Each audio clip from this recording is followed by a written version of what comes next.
Hi, my name's Phil. I like talking about politics, and in this video I like to continue on with the scandal over both what Boris Johnson supposedly said about the next COVID lockdown last October, as well as comments concerning his potentially unlawful funding of home furnishings, and wonder if people will finally see that Boris Johnson is not actually a man of the people at all, but an elitist snob. But first, if you'd like to be notified of daily news and politics, please subscribe to the channel and click the bell notification icon. So Boris Johnson's great strength, politically speaking, is that there are a staggering number of ordinary workers out there who thinks that he is one of them, that he's got their backs, that he's going to help them get jobs or get better jobs. It's the most mind-boggling act of deception in British politics right now. And when you consider the current state of British politics, that is up against some stiff competition. Boris Johnson was even considered to have an unpleasant air of entitlement about him during his time at Eton. Yeah, very famously, a teacher at the school, the extremely expensive, exclusive private school, wrote to his father to complain of his entitled attitude. How much of a selfish prick do you have to be considered a selfish prick by Eton, for goodness sake? Boris Johnson has claimed that the salary of a Prime Minister, he did this at the time that Theresa May was Prime Minister, which is nearly 5 times the national average, by the way, is not enough to live on. That's to say nothing of the fact that whilst being Prime Minister, he's reported to have told friends that he wasn't enjoying the salary at all because he wasn't sure he was going to be able to afford a nanny for his latest spawn. But that was off the record briefings. He wasn't actually recorded saying that himself. But people still keep thinking of him as just an ordinary, well-meaning bloke, for all his faults, and even ardent supporters accept that there are many.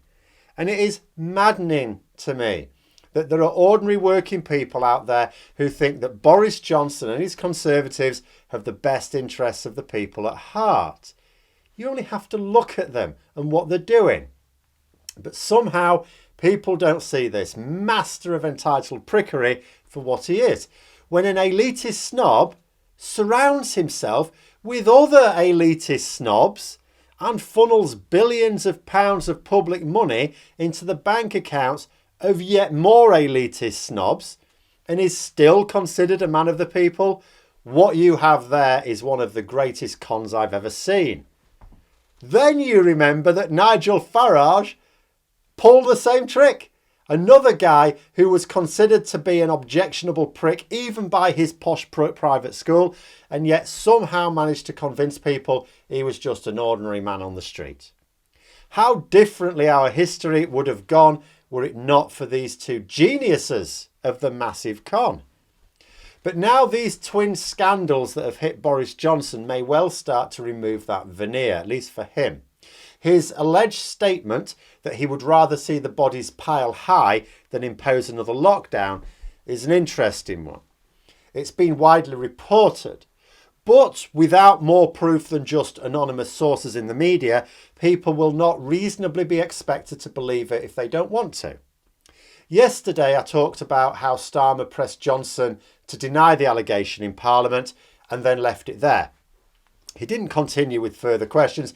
He simply pointed out to everyone listening that Johnson had denied saying it in Parliament, then pointed out that should it transpire that Johnson has lied in Parliament, he will be duty-bound to resign. Now, Starmer wouldn't say that unless he thought there was a very good chance that such proof would emerge. Mike Galsworthy commented that he thought Starmer had seen the proof, perhaps a recording, and that's why he was so sure he'd got Johnson. I'm not sure. I don't think Starmer needs to have seen any proof himself. Never mind the Daily Mail, but the BBC and ITV have reported it and have insisted that they are certain of their sources. They are saying they are adamant that Boris Johnson definitely said this. They're happy with the level of proof. I think Starmer's just confident that the proof exists and, more importantly, that it will emerge without necessarily having to have seen it himself. He did say that the issue would be brought up again. Now, if he hadn't said that last bit, I wouldn't have been so sure. I might have thought he's just laying it as a speculative trap. It's the sort of thing he's just getting it on record. He's getting Boris Johnson to unequivocally state that he didn't say it. He's going to remind everyone that if it turns out he did say it, Boris Johnson should resign. Absolutely should resign. That's all there is to it. That's what the code stipulates. And he could have said that without necessarily even believing the proof exists, just in case, just speculative. But the fact that Starmer, when he was about to move on, there was a few little calls and he said, "We'll be coming back to this. Believe you me," he said. That's not speculative. But anyway, even if it were, he's not staked anything on it himself. The risk is all Johnson's now. As a few people have pointed out, the issues over the refurbishment of Johnson's flat are another matter. An investigation is underway there. The whiff of sleaze that began with David Cameron's scandal is gathering speed like a runaway train now. Story after story of corruption is now being reported across the political spectrum. The refurbishment scandal is just the latest. Bear in mind, these scandals have been hitting us for over a year. They just haven't caught the public's imagination. And the newspaper headlines from yesterday would have been devastating for Johnson. And it will continue to run as well. How could it not?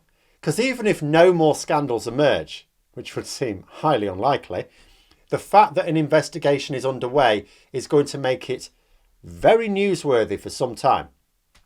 What happens when documents are called for? What happens if Boris Johnson himself is called for questioning? If Boris Johnson, if we go down the line here, is convicted of an offence under Section 10 of the Parliamentary Standards Act 2019, then he could face a recall election. Boris Johnson does not occupy a safe seat.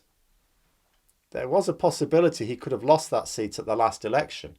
Now, this did not occur, but what might happen now?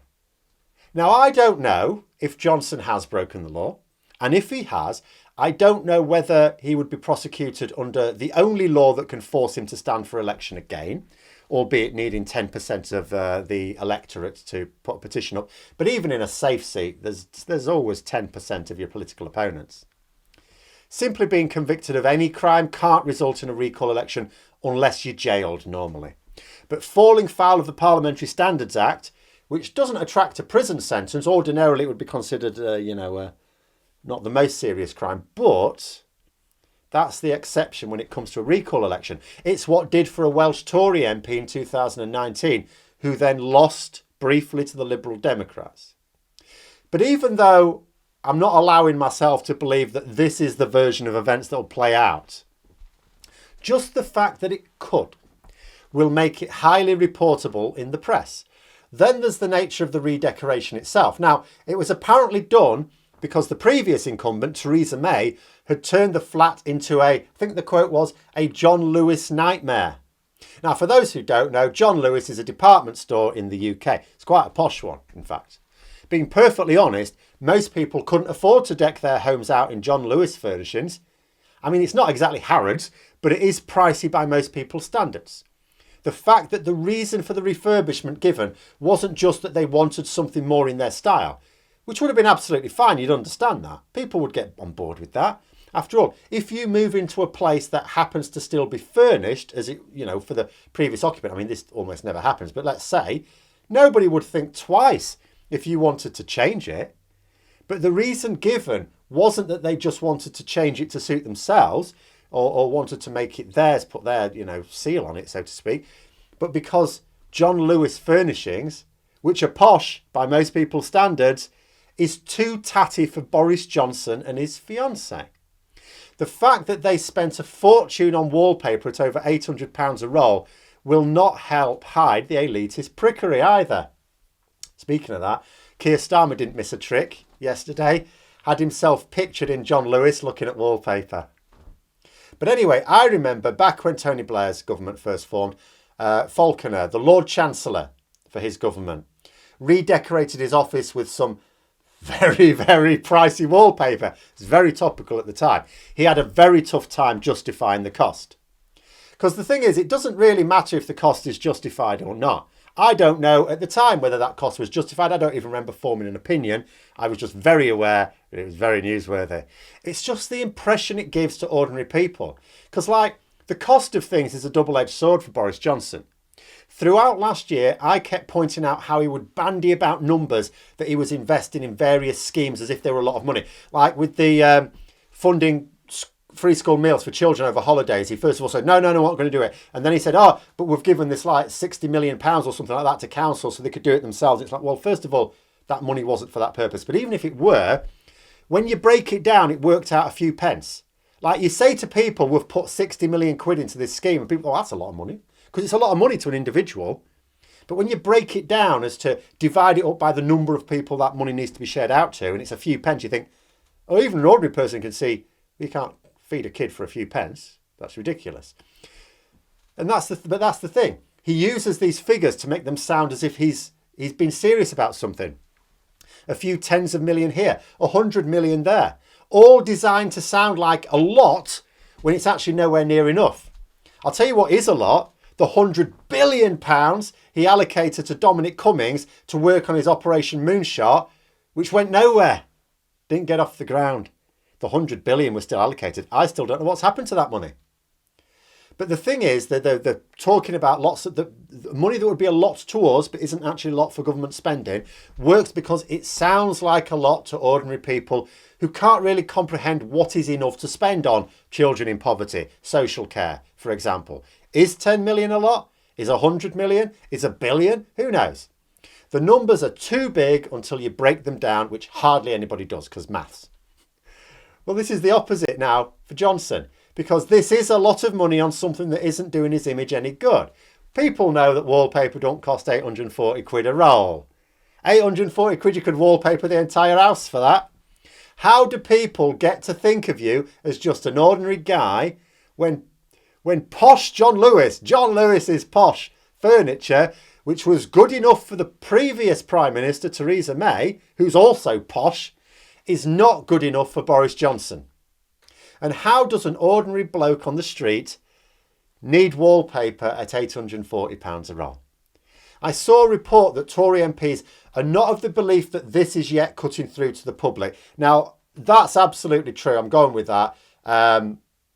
There isn't a widespread change of opinion yet as to the character of the Prime Minister. I saw the latest polls. The Conservatives haven't been hit by this at all. It's distressing. They haven't really been. It's going up and down a bit. It sort of depends. It's like almost a daily base. Depends when you do the poll, it seems. It's up and down like oh my God, words have gone out my night. Richter scale, seismometer, I suppose. I should never talk about geography. I hate rocks. Anyway, what happens though if the stories keep coming? I mean, they will keep coming, because they've never stopped coming since he first took office. But what if, I suppose I mean, people keep paying attention to them now? Because they are paying attention. They're not necessarily sure that they're bothered about it. That's why the polls haven't taken a massive downturn. Ipsos Mori had them taking a bit of a downturn. YouGov a bit later had them staying level, so maybe it went down and back up again. So what if it's just people, they're paying attention, but they're not necessarily going, well, this is clearly wrong. But what if it keeps happening? If it keeps happening? This is Labour's chance to hold a mirror up to this privately educated government. Dispel the illusion. There really isn't anything else about Boris Johnson that most people can support. But those are my thoughts. Let me know yours in the comments below. Hope you found the video interesting. If you did, don't forget to click the like button. If you'd like to support the channel further, please also click the Patreon link for details. And until next time, I'll see you later.